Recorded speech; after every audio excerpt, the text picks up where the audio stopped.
La cour des Invalides est trop étroite. 4 mois, jour pour jour, après. Car nous sommes 68 millions de Français endeuillés par les attaques terroristes du 7 octobre dernier.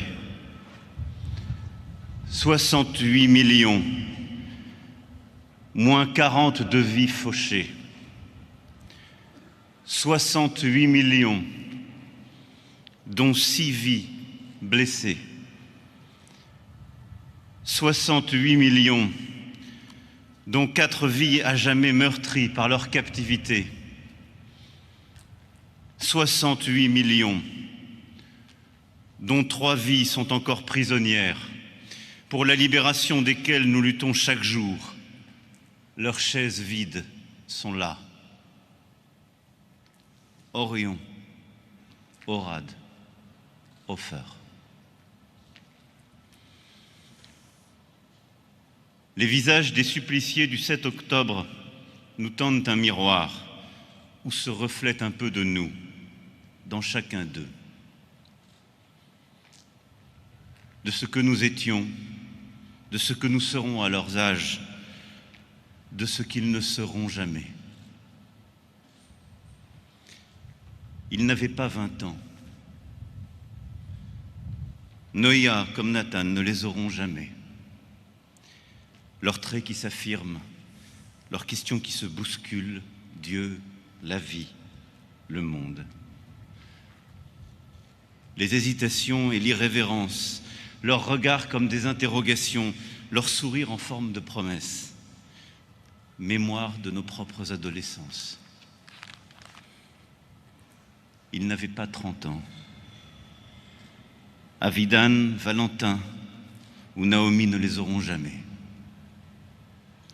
Des rêves plein la tête, des études de droit ou d'informatique, un métier, un grand amour. Des fiançailles, la foi ou l'athéisme, une guitare, une planche de surf sur les vagues de la Méditerranée, des idéaux dans la houle du monde. Ils étaient dans la force de l'âge. Céline, Marc, Elias ne vieilliront pas.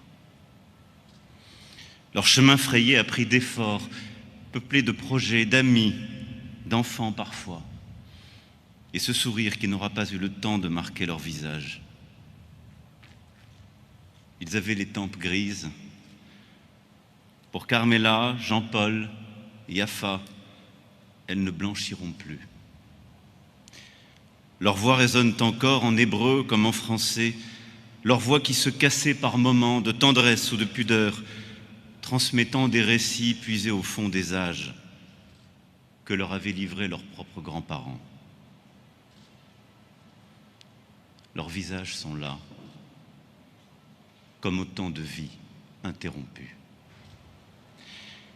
Des histoires de famille où s'entrebâillait parfois un gouffre indicible et où, comme l'odeur de l'espérance, le parfum des collines de Jérusalem se mêlait à celui de sous-bois d'Île-de-France ou des ruelles du Vieux-Port. Le 7 octobre dernier, à l'aube, l'indicible a ressurgi des profondeurs de l'histoire. Il était 6 heures au Festival Nova, à quelques kilomètres de la bande de Gaza, où sous les banderoles et le ciel qui pâlissait s'achevaient 24 heures de fête et de retrouvailles. Les jeunes qui dansaient là ne savaient pas qu'ils étaient dans la mâchoire de la mort déjà. Des voitures, des motos hérissées d'armes allaient fondre sur eux. Il était 6 heures. Et le Hamas lança, par surprise, l'attaque massive et odieuse, le plus grand massacre antisémite de notre siècle. Et dans les notes de musique d'un lieu de fête ont éclaté les tambours de l'enfer. Et les téléphones de nos enfants qui jusque-là filmaient les joies de leur vie sont devenues les boîtes noires de l'horreur. Elles nous hanteront, ces images. Le ciel livide qui se zèbre de missiles. Les brigades infernales qui écument le festival se répandent dans les plaines, puis dans les villages, fracassent les portes, font irruption dans les foyers, dans les chambres, sous les lits. Les déflagrations, les cris de massacrons les Juifs, les grenades, les hurlements, les pleurs, puis le silence, comme un linceul.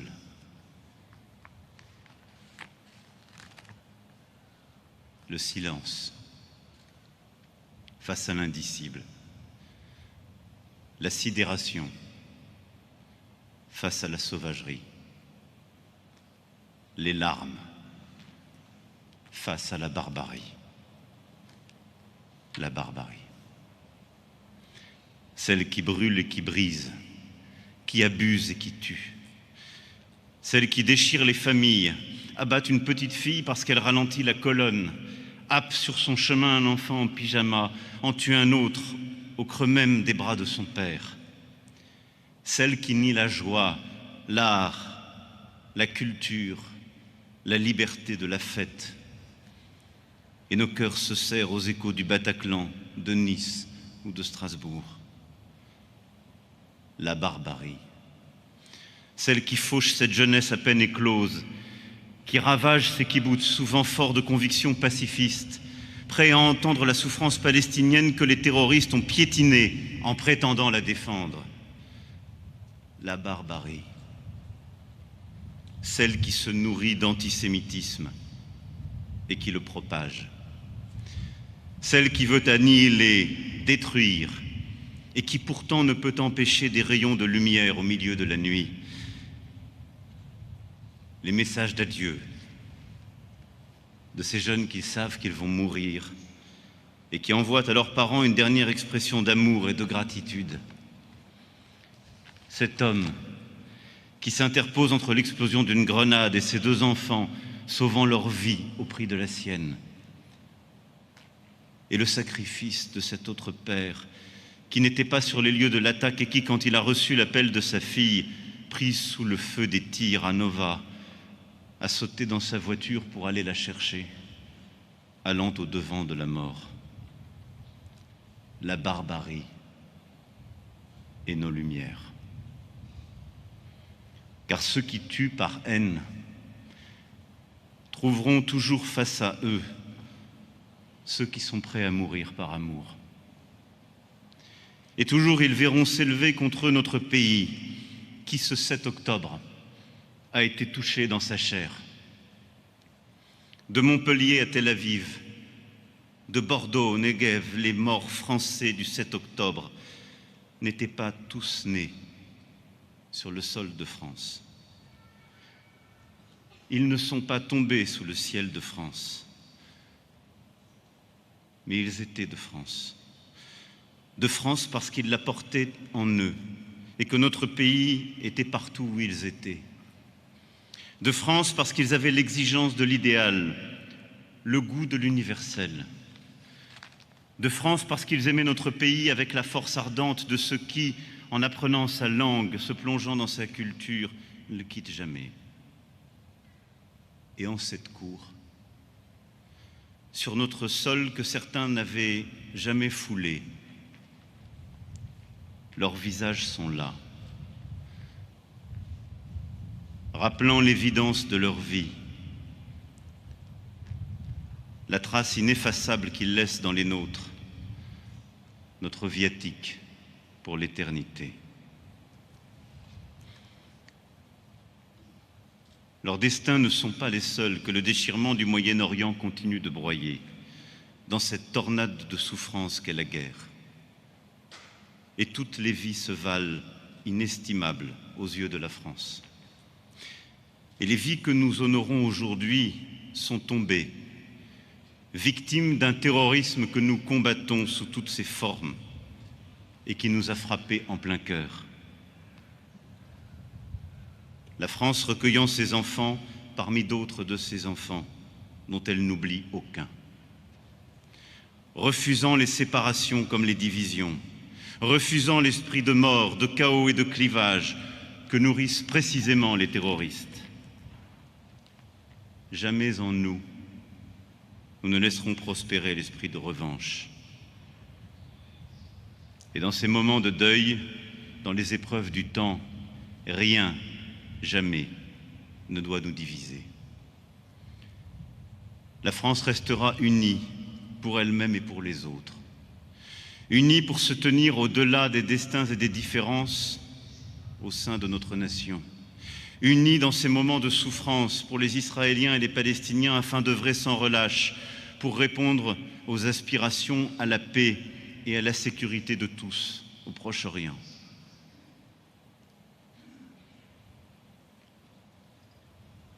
Beta Raïm, dit-on en Israël, pour désigner les cimetières.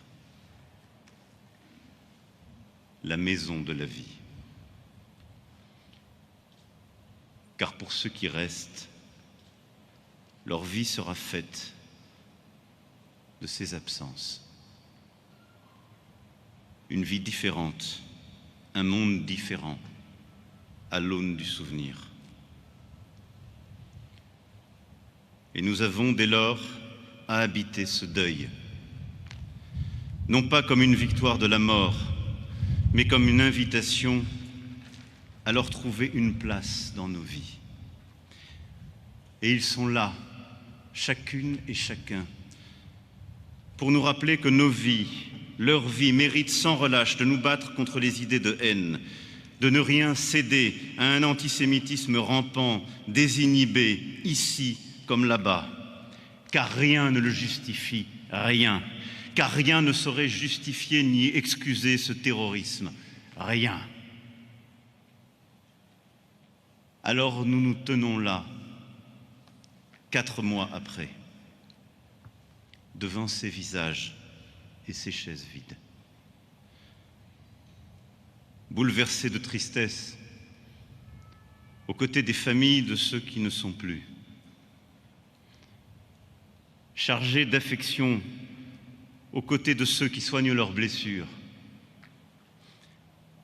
Et ne cédant rien pour ramener ceux qui sont encore là-bas. Sentiments mêlés que nous vivons ensemble, debout. Car regardant ces visages, nous savons que nous ne sommes pas juste 68 millions en ce jour. Nous sommes beaucoup plus. Un peuple épris de liberté, de fraternité, de dignité. Un peuple qui ne les oubliera jamais. Vive la République, vive la France.